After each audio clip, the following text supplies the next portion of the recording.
மீ4 நேயர்களுக்கு வணக்கம். Mister house keeper இந்த படத்தோட ட்ரெய்லர் லான்ச் பயங்கரமா நடந்தது.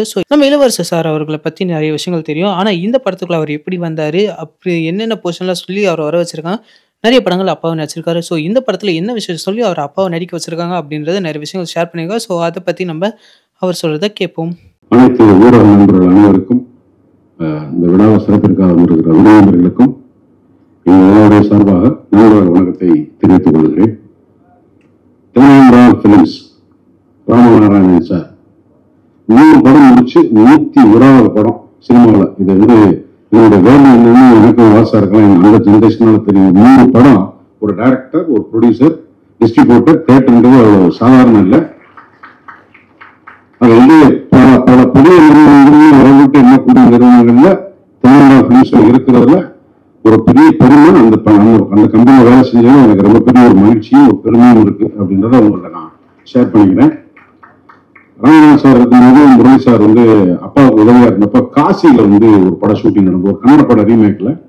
அப்ப சார் தான், ராமநாதன் சார் தான் அந்த படத்தை டைரக்ட் பண்ணாங்க.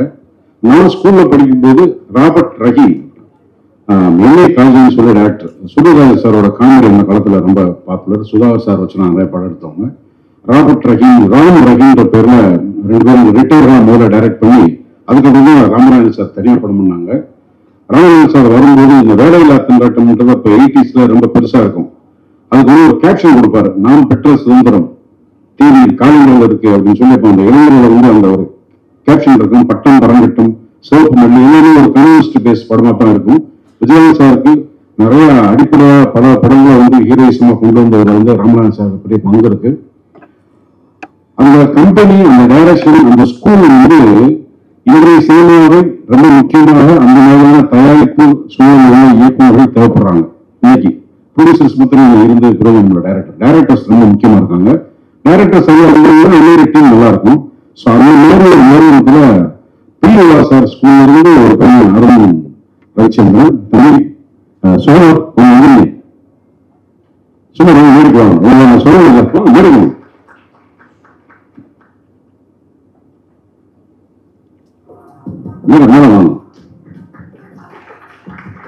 சுகுமார் பீவாசோட அசோசியேட், அருண் அவருக்கு கீழே இந்த படத்துல தோழா இருந்து வேலை செஞ்சது சோழர். அவர் நான் ஒரு டெக்னீஷியனாவும் சரி, ஒரு ப்ரொடியூசர் பங்காகவும் சரி, ஒரு நடிகனாகவும் உங்களுக்கு ரொம்ப நல்ல செய்ய கடன்பட்டிருந்து உன்னை மேடை ஏற்றி அவங்க அறிமுகப்படுத்துற வாய்ப்பு எனக்கு கிடைச்சதுக்கு நன்றி. எதிர்காலத்தில் நீங்க பெரிய டைரக்டரா வரணும், என்னோட மனமார்ந்த வாழ்த்துக்கள். கண்டிப்பா இது மாதிரி ஒரு சீனியரை கையாளுறதுக்கு ஒரு பக்கம் வேணும். அருண் நல்ல டைரக்டர் அப்படின்றதுக்கு முதல்ல எனக்கு போன் லைன் சொன்னாப்ல, அப்பாவா அப்படின்னு கொஞ்சம் டைடு, இன்னைக்கு கவர்மெண்ட் கூட்டு கொண்டு போய் குடும்ப கட்டுப்பாடு பண்ணிட போறாங்க, நிறைய பிள்ளை பார்க்குறேன்னு அவ்வளவு பேருக்கு அப்பா நினைச்சு டயர்டா இருக்கு அப்படின்னு கதை சொல்லும்போது என்னன்னா, வெறும் 2 விதமான அப்பா தான். ஒன்னும் அப்பா செய்யறதெல்லாம் என்கரேஜ் பண்ணிட்டாரு, நீங்க பையன் பண்றத கூட என்கரேஜ் பண்ணுவார், நீ பண்ணடா பாத்துக்கலாம். உதாரணமா குடிக்கிறாங்க, குடி அம்மா திட்டம். சில அப்பா இப்ப நல்லா போனா உறுப்பினா நாசமா போனா அப்பாவே சொல்லுவாங்க. அந்த 2 வகையான அப்பாவும் சினிமாவில தொன்று தொட்டு இருந்துருக்காங்க. இந்த 2 அப்பாவை தாண்டி என்ன பண்ண முடியும்? என்ன சொல்ல போகும்போது ஒரு பிலிம்ல இந்த கேரக்டர் படம் முடிஞ்சு ஒரு நடிகை இளவரசி எப்படி ஒரு கதாபாத்திரம் தேர்ந்தெடுக்கலாம்னா, படம் முடிஞ்சு இந்த கேரக்டர் ஒரு சீனாக ஞாபகம் இருக்குமா? இந்த கேரக்டர் இந்த இளவரசி நடிச்சார், அந்த கேரக்டர் அவ்வளவுதான் நான் யோசிப்பேன்.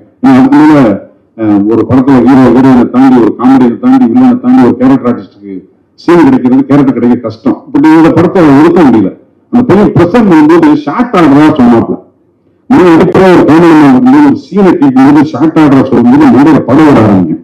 அருண் சொன்னதுக்கப்புறம் எனக்கு சரிப்பா அப்படின்னு போயிட்டு ஃபர்ஸ்ட் டே சீன் பண்ணும்போது இந்த ஷாட் இது வரைக்கும், இந்த ஷாட் இது வரைக்கும், இந்த ஷாட் இது வரைக்கும் சொல்லணும்னா, ஒரு டைரக்டரோட கிளாரிட்டி, ஒரு ப்ரொடியூசருக்கு என்ன தேவைன்னா, இன்னைக்கு எடுக்க போறது சீன் என்ன, இன்னைக்கு போட்டிருக்க பிரேக் டவுன் என்ன, யார் நடிகர் எத்தனை மணிக்கு வரணும், எப்போ போகணும், இன்னைக்கு இந்த சீன் இந்த லொகேஷன் முடிவுறதுக்கு ஒரு டைரக்டர் கொடுத்துட்டா இன்னைக்கு ஒரு பெரிய இமாலய சாதனை அந்த மாதிரி இருக்கும் ப்ரொடக்ஷன்.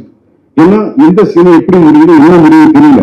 நடிக்கப்படுவது 3 4 கேமரா இருக்கு, வேற ஆங்கிள் வருது, வேற வேக்கிங் வருது, எந்த ஷாட்டு மாஸ்டர் ஷாட்டா வரும், எந்த ஷாட்டு இன்டர்கிட் ஆகும் தெரியல. ஆனா இந்த படத்துல அந்த குழந்தையும் வேலை செஞ்ச அருண் நமக்கு நான் ரொம்ப நன்றி கடமைப்பட்டது. இன்னைக்கு சினிமாவுக்கு தேவை அருண் மாதிரி பீவாசு சார். பீவாசர் என்ன அடிக்கடி பீவாசர் சொல்றேன்னா, எடிட்டோரியல் டைரக்டர். நான் சொன்னேன் இன்னைக்கு ஷெட்யூல் பிரியா சார் நடிக்க போனாலும் ஒரு கேமராமேனா போனாலும் டேட் இத்தனை தேதிக்கு டைம் சொன்னா அந்த டைம் நீங்க கிளம்பி போயிடலாம். அவங்க ரெஸ்பான்சிபிள் பர்சன். ஒரு ஸ்கூல் வாசு சார்ங்கிறது பாரதி ராஜா மாதிரி, மணிரத்னம் மாதிரி வாசு சார் ஒரு பிராண்ட்னா எடிட்டோரியல் டைரக்டர், டிசிப்ளின் டைரக்டர். அதுக்கு எனக்கு தெரிஞ்சு அவருடைய இடத்தை ஃபில்லப் பண்ணுறதுக்கு இந்த தலைமை டைரக்டர் வாய்ப்பு கிடைச்சா அவங்க மிகப்பெரிய அதிர்ஷ்டசாலி. அத்தனை ஹீரோஸோட ஒர்க் பண்ணிருக்காரு, அத்தனை நிறுவனோட வேலை செஞ்சிருக்காரு. ஒரு டைரக்டர் அவ்வளவு நாள் ஜெயில் பண்றது அவ்வளவு சாதாரணமா கிடையாது. வாசு சார் உங்களோட பிளஸிங்ஸ் இந்த பசங்களுக்கு இருக்கிறது எப்பவுமே ரொம்ப நன்றி சார். இந்த படத்தை நடிக்கும்போது வந்து தம்பி ஹரிபாஸ்கர் ஃபர்ஸ்ட் டே வந்து எனக்கு ஒரு பெரிய யூடியூப்ல நமக்கு வந்து யூடியூப் இன்ஸ்டாலாம் வந்து இப்பதான் நான் பார்க்க ஆரம்பிக்கிறேன். அதுக்கு முன்னாடி எனக்கு பெரிய அறிமுகம் இல்லை. அது சினிமாக்காரங்கிற தேர்வு இல்லை. அது மேல நமக்கு எலக்ட்ரானிக்ல வந்து மேக்சிமம் வாட்ஸ்அப் இல்லைன்னா ஏதாவது படம் சினிமா பத்தி விமர்சனத்தோட அதிகமாக பார்த்தது இல்லை. பட் ஹரிபாஸ்கர் அதில் பேசுறாருன்னு யூடியூப்போட கூட நிறைய பேர் நடிச்சிருக்கேன். அவங்க ஸ்டார்ட் கேமரா அவங்களே பேசிடுவாங்க. அவங்க எங்க ரியாக்ஷன் சேஞ்ச் பண்றது எதுவும் வராது. ஏன்னா அவங்களுக்கு ஒரு லைவ் அவங்க பேசி பண்ணிடுவாங்க. எந்த இடத்துல என்ன மாடுலேஷன் வரணும், இந்த மாடுலேஷன் இப்படி கட் பண்ணலாம், எந்த இடத்துல பாஸ் வரணும், இந்த கண்டிஷன் யூடியூபரா இருக்கும்போது தெரியாது. ஏன்னா அவங்க பேசிடுவாங்க.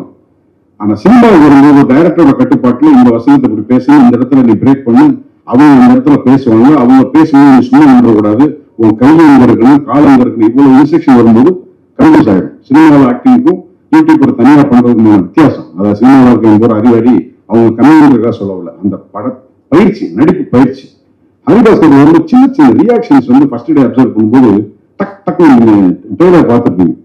அப்புறமா தான் நான் தமிழை பேச ஆரம்பிச்சேன். எனக்கு அந்த தமிழை பேசும்போது எனக்கு என்னன்னா, இந்த கலாணி படத்துல ரொம்பட்ட நான் ஒப்பிடும்போது எனக்கு ஒரு சின்ன இன்டிமசி இருந்துட்டே இருக்கும். பாயிண்ட் அவனுக்கு திட்டுற மாதிரி இருக்கும். ஆனா அந்த ஒரு சின்ன பாசம் நம்ம நடிச்சுட்டு தான் இருப்போம்.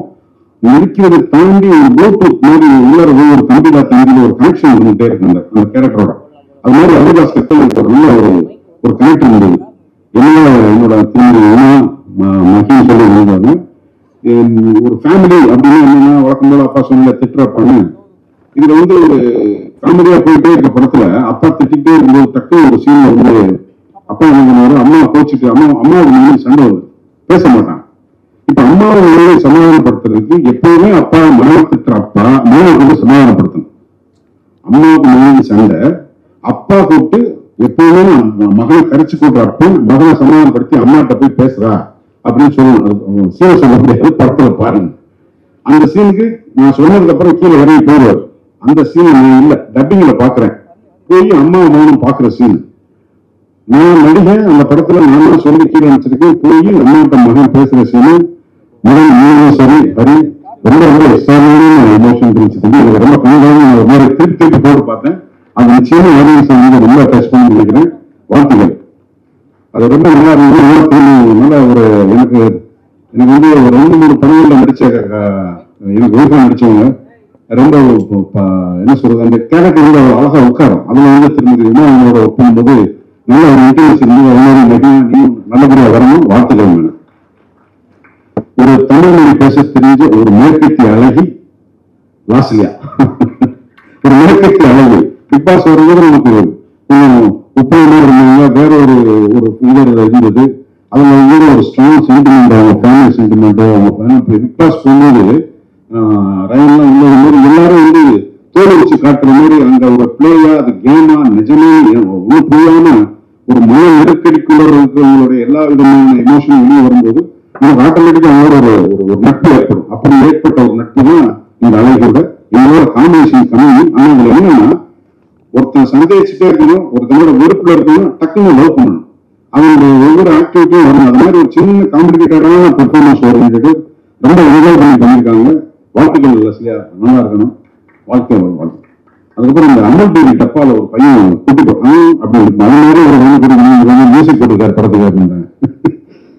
சினிமால இளமை வருது, குழந்தைகளா வந்துருச்சு மியூசிக் டேரக்டர். பாக்குறதுக்கு எல்லாம் 15 வயசு 16 வயசு தாண்டல. எப்படி வீடு காடி நினைக்கிறீங்க தெரியலையா? பாட்டு எல்லாரும் போட்டிருந்தீங்க. இந்த படம் நிச்சயம் ஒரு சேனல் உங்களுடைய ஏஜுக்கு, உங்களுடைய இன்ஜினியரிங் மென்டாலிட்டிக்கும், உங்களுடைய சவுண்ட் ஸ்கீமுக்கும் இது டோட்டலா ஒரு எமோஷனல் பேஸ்ல இருக்கும். ஸோ எப்படி பண்ணிருக்கீங்க சேலஞ்ச் யூ. என்னோட மனமான வார்த்தைகள் நல்லா இருக்குன்னு சொல்லி நான் காமெடிங்க ஐயாவோட ஒரே ஒரு சீனா நடிச்சேன். ரொம்ப நல்லா நடிச்சாரு. அது படத்தோட காரணம். இப்ப எல்லாரும் என்னன்னா எல்லா பிரச்சனையும் கேமராமேன் தான் போறாங்க. அது நீங்க அவர் ஒண்ணு உதவிக்கல. மொத்த ப்ரெஷர் எங்க வந்து கேமரா தமிழ போட்டோம் போட்டோ வந்து மூச்சு கூட ரெடி ரெடி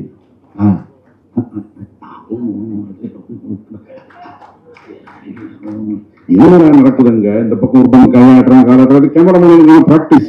ஏன்னா ஒரு சின்ன இடம் பெரிய விஷுவலா பெரிய கிராண்டான ஒரு கம்போசிஷன் இருக்க முடியாது, கலர்ஃபுல்லா ஒன்றும் பண்ண முடியாது. நான் நடிச்ச சீன்லாம் வந்து ஒரு ஹவுசிங்கோட டெலிஃபோன் எக்ஸ்சேஞ்சோட ஒரு டபுள் பெட்ரூம் வீடு, அது லென்ஸே பெரிய ஒயிட் லென்ஸ் வச்சா தான் முழு வீட்டையும் காமிக்க முடியும். அதுக்குள்ள ரொம்ப போராடணும். அவர் கிடைச்ச டைம்ல அவர்னால முடிஞ்ச அப்புறம் இந்த பக்கம் ஒரு செட்ல ஒரு ஷூட் முடிச்சுட்டு இது நடந்து லைட் பண்ணிட்டு இருக்கும்போது ஆப்போசிட்ல ஒரு கிரீன் லைட் வச்சு அதுக்குள்ள ஒர்க் பண்ணணும். சும்மா பிரேக் டைம் போட்டிருந்ததான் பாத்தீங்கன்னா அப்படி இருந்தா தான் முடிக்க முடியும். அந்த கண்டிஷனுக்கு வேலை செய்யறது ஒரு டெக்னீஷியன் லைட்டா. அதுக்கப்புறம் சர்வே எல்லாரும் வந்து இந்த படத்துல வந்து இந்த படத்துல மிகப்பெரிய வெற்றி பல பேரும் நினைச்சிட்டு இருக்கு. இந்த படம் ஒரு கான்செப்டை உருவாக்கணும். டைரக்டர், ஹீரோ, ப்ரொடியூசருக்கும் ஒரு பெருசா இருக்கணும். சார் சார் உங்களை விட்டு நித்தின் சார் உங்களை விட்டு நான் நல்லா பேசிட்டு இருக்கேன். Welcome to Madras film industry sir. வாய்ப்புக்கு நன்றி. பேசணும் இந்த படத்தை பற்றி நிறைய பேசலாம், நிறைய பேர் பேசலாம். உங்களுக்கு பசிக்க நேரத்தில் ரொம்ப போகக்கூடாது. Thank you very much Anjana. Sorry ரொம்ப நேரம் எடுத்து